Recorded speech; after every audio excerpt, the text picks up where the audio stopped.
Welcome to Emotionally Evicted. We're your hosts, Mandy and Tami, sisters, survivors, and women who are reclaiming our lives one unapologetic story at a time. We're not therapists, just two women who've been through it, healed it, and aren't afraid to talk about it. This show is our eviction notice to chaos, codependency, and generational dysfunction, and your permission slip to reclaim peace, power, and your damn self. This podcast is brought to you by Illumina Ops Solutions. We specialize in streamlining your systems, scaling your business, and getting you the hell out of the weeds, because growth shouldn't feel this hard. And we've got the solutions you never saw coming. Visit illuminaops.com to start reclaiming your brilliance. Thank you for joining us on this personal journey. In this episode, we will give you a little backstory, who we are, and who this podcast is for.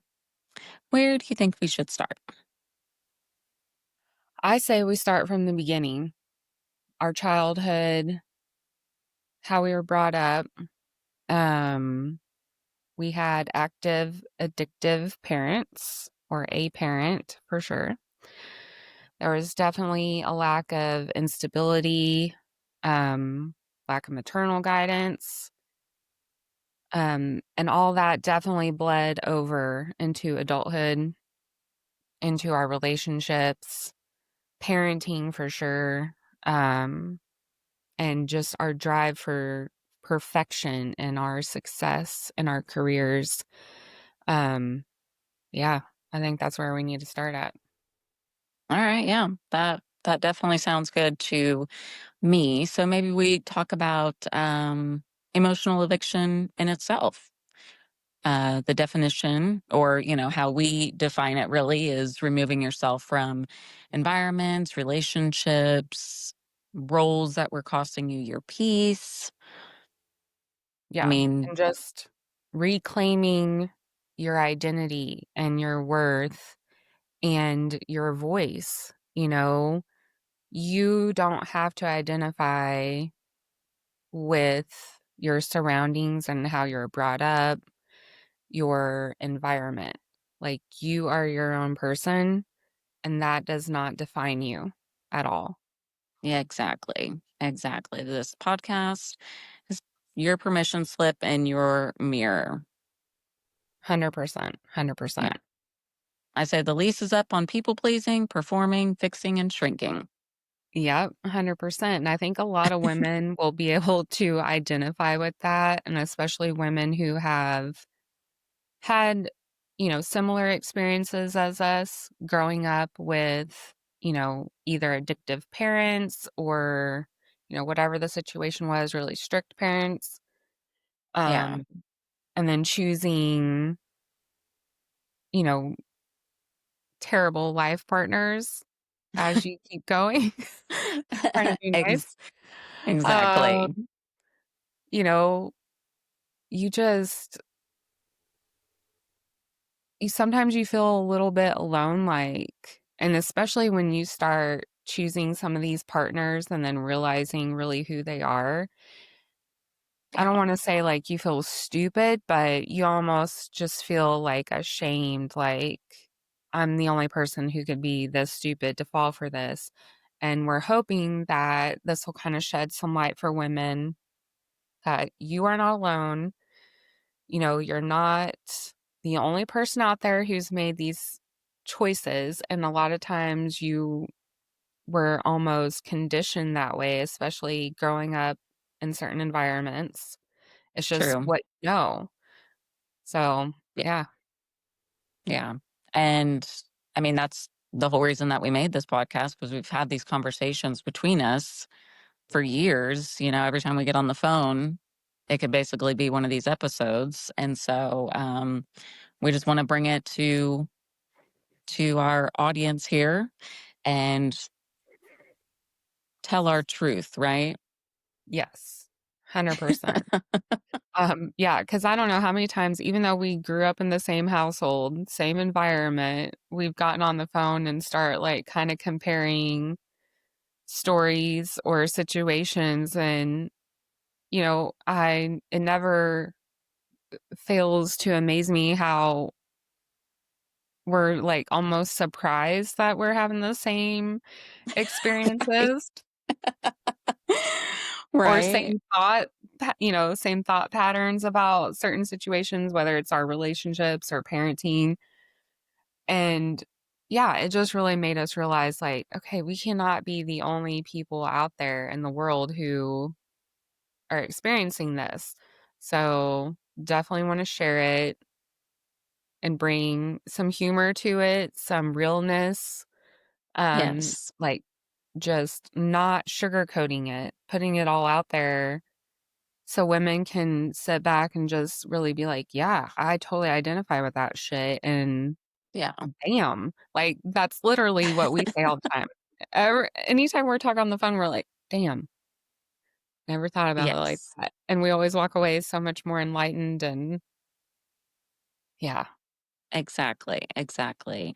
I think so for myself, thinking back to because we haven't always been this enlightened, really. I mean, we've had various conversations, but I'd say past 5 years I've been doing some self work. And then that's when our conversations like really started clicking. I think before it was almost more so like ranting or venting. And now they're like therapy sessions between us,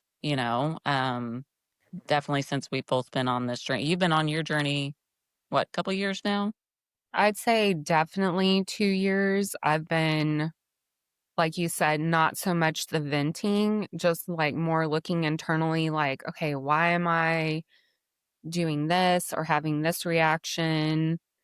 And really dissecting Yeah. situations and emotions to like, oh, well, I feel like maybe I'm doing it because of this reason from our childhood or Yeah. because a lot of mine's people pleasing. Fully admit I'm a people pleaser and I hate it so much. So, anybody All out right. there who can identify with that, you can join me on that journey. Um, yeah, Yes. just really dissecting and looking inward at myself because I want to be the best human I can possibly be, the best mother I can possibly be, best partner, all the things. I just want to be good and understand why I do the things that I do, Yeah. and not that I'm going to be like 100% perfect, but I think inner work is always a good thing for sure. Absolutely. And I think those women who, because mental health and taking care of yourself and all that has really, the stigma's really lost kind of now on a lot of that. Yeah. And I think there's a lot of women out there who are waking up in the middle of their own lives going, how did I end up here? Because I feel like that was one of the first thoughts I had. It was like, I was finally awake and realized, like, oh shit, I got some stuff I want to work on because I just don't like certain things about myself. And I want to, like you, want to be my highest self, my best self. And so I really think we'll identify with some women in that regard, or those who have always had to be the strong one, or the fixers, the empaths, the people pleasers. I'm a recovering people pleaser, codependent caretakers, right? Yeah. Yeah. Yeah. I um definitely feel like since doing my inner work, I have definitely become a better mother. And I will say that I feel like mothers are criticized more harshly. Oh, yeah. And that's another reason we want to do this podcast is, you know, other women were so, and I am 100% acknowledge I have done this to judge other mothers. Mm, And we all need to join together and really support each other because parenting is fucking hard. It is the hardest job I have ever had in my life. Mhm. Yes. And, like we've said, our goal with our kids is to break those generational, I don't know if you want to say curses, but, Right. patterns for Oh, sure. yeah. Yeah. And it's really hard to do that while also just trying to be good, like a good mom and provide for your kids. And we're not even getting into like your career and relationships and all those things. Like, so I feel like mothers, we have so many irons in the fire, Oh, yeah. and you cannot be perfect at every single one. And so I think it's very important. And another reason I really wanted to put this out there is like, it's okay. Like, you're not gonna be perfect at everything, and that's cool. Like, you're not expected to. Like, Right. you should not expect yourself to be perfect. In life, we're all on this earth for the first time. Like, that's something I tell my kids all the time. This is my Yes. first time on earth too. We're not all gonna get it right. We're all, I think, here on a learning journey, Oh, yeah. and that's just part of life. Like, instead of looking at it in a negative light, it really should be more positive, um, as far as just, like, learning more about yourself. Yeah, you're gonna make mistakes, and that's fine. That's part of the journey, and you Right. take lessons from those mistakes and do better next time. Absolutely. Yeah, I think an important point to drive home, especially as women are going through this journey and learning more about themselves and, this various things that they want to maybe fix about themselves or change or whatever, is realizing that you're not broken. You're being rebuilt. And, if you can't think of yourself as being broken. I mean, that that'll just put you in a whole negative mindset. I mean, like you said, first time on earth. We're all Yeah, just kind of winging it, trying to do the best that we can with the stuff that we have. And I mean, like you and I'm excited to dive into our and later episodes dive into our childhood and just really share with people how it was compared to how we turned out.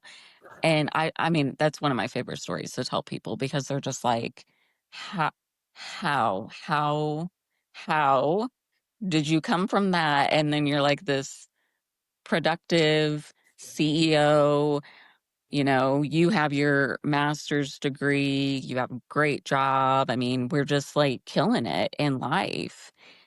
And statistically, at least one of us should be a fuck up, and we're yeah, not. yeah. One of us should probably be in jail or dead Yes. by statistics, Mhm. but here we are doing the damn thing, so, Exactly, exactly, and we just really want other women to know, like, you can do it too, like, you have full, um I don't wanna say choice, like, full authority over your own life to do whatever the hell you want, and just 100%. because you come from a certain life, that doesn't mean that has to be your life. Yeah, exactly, and, when we first started talking about doing this podcast and really talking about our childhood and all that, I immediately just thought of, if I could just help one young woman who is, about to start her life and she's looking at the 2 paths, like, I can go down the path of my crazy addictive parents, or I can be this badass. Like, I'm hoping to reach at least one young woman who is on that journey, so she, like you said, can know, like, you don't Yeah, have to choose the path of your parents. Like, I right. remember being a teenager and I was like, "I'll be damned if I'm gonna be doing this shit." Like, fuck that. Exactly. And that was really a lot of my drive, to be where I'm at in life. Yeah, And 100%. I definitely am one of those, like, I use my life situations and experiences as, like, fuel for my drive. Mhm. Yes. Like, that Because was, what like else are you gonna do with it? yeah, Just like sit and yeah. yeah, I do not identify well with sitting around like, "Oh, well, I grew up in this drug addicted home and my parents are pieces of shit, so I guess I'm just gonna be a piece of shit." No. No, why? Right. Right. That's not it, and so, I know a lot of people are in those situations, and I've heard those stories before, and I'm gonna sound like an asshole, like a pity party, um, but that's not what it has to be, and I Right. want women to look at their life and be like, "Fuck this shit. Right. We're not doing this." And really just use that as fuel and not accept it and just be like, "Oh, well, I guess this is how it's gonna be." No, it's not. There are Right. resources out there. You gotta do the work. And that's the thing that people need to realize is it's not Oh, yeah. easy. You have to do the work and break those generational patterns. Um, so yeah, that's definitely something we're hoping to achieve with this as well as and it doesn't have to be young women, we're 40 years old starting a podcast, like, Right. you know, Right. like like Well, Mandy and we definitely wanna touch on, not only just the childhood stuff and choosing how you want to live your life, but maybe you've really just chosen some shit ass men yeah. over the years and you're sick and tired of it. I mean, Mhm. we've been there. And it's just Yeah. a matter of recognizing your patterns and, digging into why do I do that? I mean, I think we've both really dug in and went, "Oh, I mean, yes, it stems from childhood because everything, pretty much stems from childhood and it affects your choices later on. But I mean, recognizing just because you've been with shit men your whole life doesn't mean that's who you have to continue to be with. I mean, there are good men out there and you can find them. So, Yes. but you have to, like you said, do the work, do the inner healing to really prepare yourself for the universe to send that to you and to be willing and ready to accept it. Yeah. 100%. Yeah. We are not like overnight successes. We have We're put in still a works in lot. progress, and that's Oh, yeah. what we talked Yeah. about this podcast as being is, like you said, we've been doing our little calls every week where we talk about our life. Um, and like you said, it was just like, we should start recording this shit because we're hilarious and there's women who can totally relate. And we're just continuing that journey of developing our, I don't know, everything like mothering, relationships, careers, like the whole bit, just trying to be the best versions of ourselves. So, I mean, this definitely isn't going to be like a man bashing podcast. We Exactly. will definitely be talking some shit on some past partners for real. So, Exactly. Exactly. So I would say, you know, share this with your best friend, sister, somebody who you think needs this. Can sign up on the website to, join our She Reclaims list and get notified when we have those new episodes. yep. And, you know, join us on Spotify, listen to the latest, right? Yes, yes. We're so Yes. excited to start sharing with everybody. Yes, tell everybody, spread the word because it'll just get better like a good wine, with Yes. time. So, Yes. definitely tune in, get some good I don't know, at least you can talk to your friends about, like, did you hear about what Tami and Mandy were talking about? Their relationships or their how they grew up or whatever, and we'll have some Exactly. juicy, I don't want to say gossip, but we'll have some juicy bits to Oh, share. we're going to be spilling some tea for sure. For Yeah. sure. This is not just a podcast. Like, it's a reclamation. We're so damn glad you're here for it. Like, Yeah. we just want to share it all with everyone. So, Yep. We're all right. excited. Till the next episode. Bye. Bye. You've been listening to Emotionally Evicted. Thank you for being here. For more resources, stories, and ways to reclaim your life, head over to shereclaims.com and check out other episodes on emotionallyevicted.com or wherever you find your favorite podcasts.